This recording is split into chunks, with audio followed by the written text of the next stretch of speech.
Hi, my name is Anthony Bryant, and I'm going to be guiding you through our quality improvement project here at St. Joe's. It's called Reducing Delays in Discharge. Now, I'd like to walk you through our current discharge process here at St. Joe's. So what happens is the doctor will put in an order in the computer, and after he puts in an order, the bedside nurse will coordinate any last things that the patient may need, such as getting him dressed, things like that. Um, and then the nurse will fill out the discharge paperwork. The nurse will go over it with the patient, and the patient will sign it, and they'll go home. Now, from order being placed to actual physical discharge, currently at our hospital is 3.3 hours. And the biggest barriers that we're experiencing are doctors are waiting for pending labs and tests that aren't back before they'll release you. And then also, patients oftentimes don't have rides set up, and this actually causes a huge delay as a lot of family members are still at work and are unable to come get them if that's their primary method of going home. And then medical equipment is often not delivered on time, and usually it's coordinated on the day of discharge, and it can result in a discharge being delayed multiple hours, just waiting for a walker or something like that to be delivered to the hospital. And then lastly, families usually go over some concerns that they have last minute about the patient leaving. Maybe they haven't done steps to their house yet with physical therapy, things like this. So we like to address all those things before the patient goes home. And you think, well, why is it a problem that there's a 3.3 hour discharge time from order to actual discharge? And one of the first things is adverse effects. So things like infection, so pneumonia, hospital-acquired infections like C. difficile, these infections are avoidable, but the longer you stay in the hospital, the more likely they are to occur. And also, falls is another one of these adverse events that's completely avoidable. Um, but like I said, the longer you stay, the more likely it is to happen. And then there's also financial effects. So Medicare does not reimburse for these hospital-acquired conditions like pneumonia and falls. And currently, the emergency department is quite backed up because patients in the emergency department are waiting for beds on the units, and therefore they can see less people in the emergency department because they're waiting for beds. And then another problem with this is that patient satisfaction usually decreases. Patients don't like to hear that they're discharged and then have to wait several hours for a piece of equipment or something to be delivered. And then also, nurse and doctor satisfaction goes down as well because it's really stressful to try and coordinate things at the tail end of the hospital stay. And we have pressure from managers and administration to get these people out, but things just aren't ready and they're not coming together. So we propose a discharge process improvement. So our current practice is to have morning snap rounds.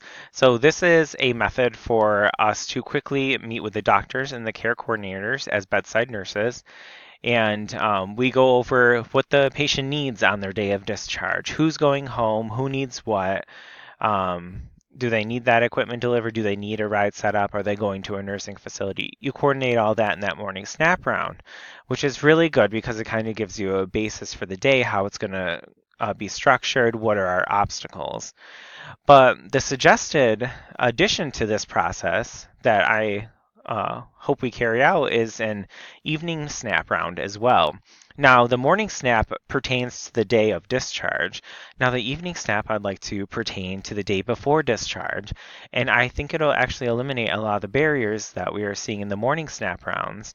Um, so this is going to be a method of implementing strategies to decrease those barriers and possibly get people out under that 3.3 hour mark. So one of my discharge process improving strategies is to evaluate lab and test necessity. Um, so a lot of patients have these labs and tests pending that the doctor's waiting for results, waiting for the labs or the tests to simply be completed. And this is holding up discharge quite a bit. So I suggest that the bedside nurse adjust or advance the scheduling of these tests to possibly the day before or early in the morning that day to eliminate a lot of this waiting time that's currently clogging up the works. And I also am going to have the nurses possibly eliminate tests that are unnecessary. So they're going to communicate with the doctor and say, does this patient really need this CBC? If their CBC the day before was great, like, do they have to wait for these tests to come back? Is it really necessary? Can any of these be done outpatient? So that's one of the strategies we're hoping to implement. Another one is to coordinate rides. So this is going to be primarily the role of the care coordinator. So they're going to identify patients who are going home the day before, and then they're going to find out who needs a ride. So this can be done to find out who needs a ride for non-medical transport can be done by the bedside nurse or the care coordinator. And basically, they can ask the patient or call the family and ask, who's picking them up, when are they going to pick them up, et cetera, et cetera.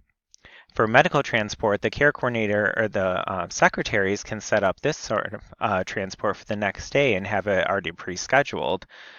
So that's not a problem at all. And then once these times are established, whether it's personal or medical transport, they can both these can be documented in the sticky notes. And there are sticky notes at St. Joe's is a way for the treatment team to communicate with each other, so we can all see what time they're leaving, so the doctor can see it, the nurse can see it, just about anyone who's taking care of that patient, so we can all be on the same page. And this is actually going to cut down quite a bit of time, which is what rides are one of our biggest issues currently. Then another process I hope to implement is coordinating medical equipment delivery. So the care coordinator, once again, is in charge of this. So they usually schedule and confirm delivery times for this equipment, and I'm suggesting that they do this the day before. So a lot of this, a lot of the times people find out that they need a walker that day, and then that clogs up a lot of time while they're waiting to go home with that. Um, what I want the care coordinators to do is identify those needs before and then set that all up prior, so then everything's just ready to go. And we need a confirmed time from the delivery people of when they're going to be there.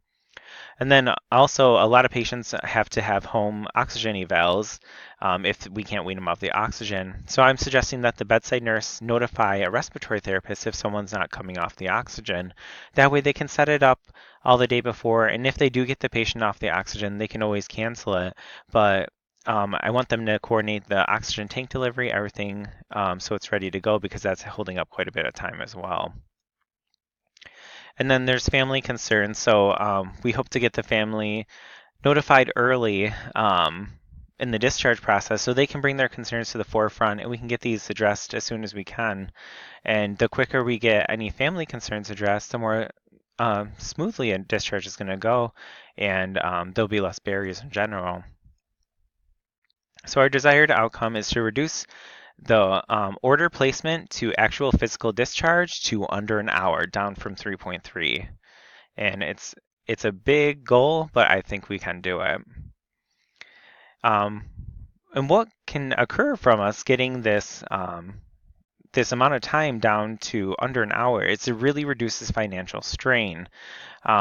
This is financial strain on the patient, financial strain on the organization, because the organization's taking up a bed, and then the patient's having an increased bill because of the longer stay in the hospital. More resources are being used. And then I'm hoping that this improves ED workflow, so we can now get those patients stuck in the ED admitted to the floor, and we can get more patients in to be seen and really cut down on the amount of time waiting in between, especially since it's been quite a busy ER as of late. And then we're hoping to increase patient satisfaction. So now when patients are being told they're going home, they're actually going to go home relatively soon after that. So there's no waiting around, there's no frustrations, everything should go a lot smoother. And then lastly, just the elimination of the barriers in general. We want to break down all the 4 barriers mentioned, because all of those play a part in hindering the organization from being the best that it can be. Now, the desired outcomes for our patients, I'd like to speak into the different demographics we have. So our general community um, are going to benefit from this because the patients we see in and day out are in our local community, and the faster we can get them through and with less financial burden, the better. And then our cardiovascular patients, our hospital is primarily a cardiac hospital. And so when we have to divert patients, potentially patients having heart attacks, they might not get the same care that they do here. So we want to get them in as soon as possible and going through the works. And then lastly, our poor and middle classes in the area, we know hospital bills and medical bills can be outstanding, and our goal is to reduce the amount of time you're in the hospital to reduce these bills for you. And now it's also going to affect the nurses, the MDs, and the care team because the better this process, the more smoothly everything flows, the less stress on the entire care team, and the better patient care that we can give. And that's our goal in the end. Now, our quality improvement team is going to be made up of nurses. These are care coordinators, educators, bed management. The care coordinators do a lot of the work we were talking about with the interventions. The educators are going to bring our strategies to the floors and educate the nurses and other staff. And then our bed management is going to be monitoring workflow to make sure that everything is flowing smoothly and we're getting patients out on time. Then our respiratory therapists are primarily the people who set up the HOMO 2 evals, so they take care of that. Then the financial specialists are going to see if we're making good revenue back with this intervention and also reducing waste.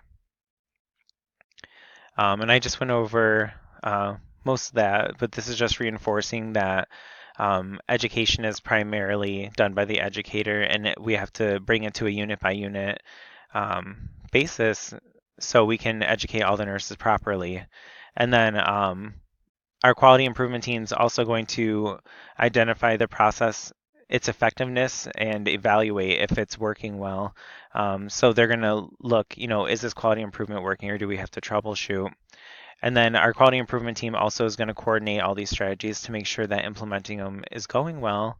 And lastly, we want to see that workflow is going well. We want to see that things are being done in a timely manner as a result of this intervention. So for our budget, there's no outside staff required, which is great. It's no extra money. But then we do want to do in-services provided by the educators, and will also require monthly meetings to make sure we're on track. And we're currently going to use the technology the hospital already has. Our total initial budget for the first year will be $2,562, but our total annual budget after that will be about $2,196. These are relatively small amounts compared to how much we're going to save. Now to evaluate it, we're going to monitor the order to discharge time, see if they're actually decreasing as a result of this intervention.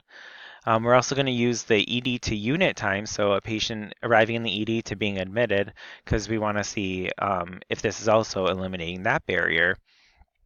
And then, as always, patient satisfaction is huge. We're going to be monitoring if this is improving patient satisfaction, not improving, or if it's unchanged. And then patient billing, we're going to watch and see if it's actually decreasing our patient's bills by doing this specific intervention. And then last, we want to see how the hospital is making money and reducing waste. So we're going to watch what our revenue and our savings are after the implementation. So I hope if you have any questions, let me know. This is for the online forum, and there's also going to be an open forum held at the hospital soon. So if you have any questions, feel free to talk about it. We have moderators in the forum, and they'll answer anything, any questions that you're proposing, and we'll also look into your suggestions and see how we can do better with this. So I thank you for your time, and I hope you take part in our quality improvement project. Thank you.